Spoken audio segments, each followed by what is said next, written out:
Isy ny fisafidianana na ny casting izay ho karakarain'ny génération fiesta amin'ny fatelon'ny volana septambra ho avy izao mitondra ny fanazavana sy ny tsara ho fantatra amin'ny vozotry izay casting izay ny mpikarakara raha antsika ny fanazavana. Hitondra bebe kokoa momba n'ilay casting atao amin'ny 3 septambra ho avy izao.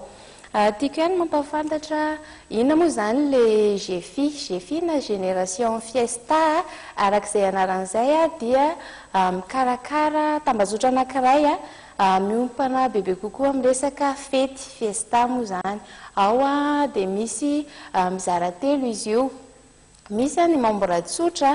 dia ny sarababem-bahoaka, dia misy ny artiste ao anatiny ao satria raha vao miresaka fety na lanonana antsika dia tsy afaka misaraka amin'izay hoe mpanakanto izay, mety ho mpampiome io, reny mpanakanto mpihira fantatritsika reny. Dia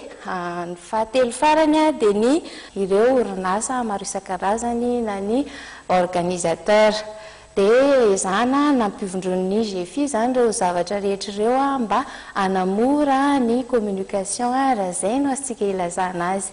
Dia manao an'ity casting amin'ny 3 septembre ity izay mariana moa zany efa nisy ny tamin'ny 5 o lasa teo izay be dia be nandray anjara fa ny amin'ity dia somary nivelarina kokoa le sehatra, zany hoe manomboka amin'ny heritaona, zany hoe vao manomboka mahay mandeha ny ankizy ka hatramin'ny 5 taona dia afaka manao mandray anjara ao anatin'izay casting izay. Dia tsara mariana koa izy io fa tena hoe arak'izay hoe velarina ry izy mba ho tafiditra daholo ny rehetrarehetra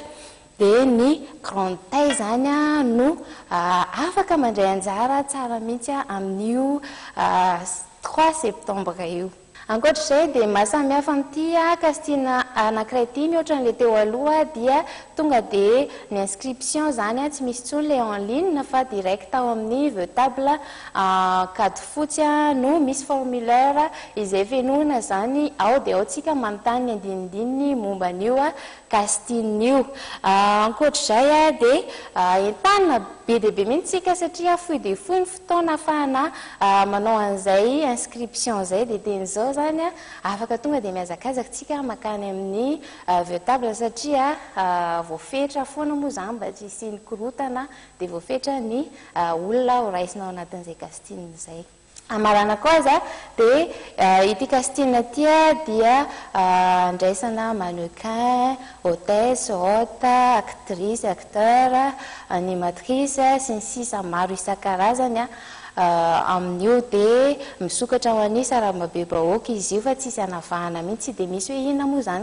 ny critère fa maha-casting azy dia ao vao tena hita hoe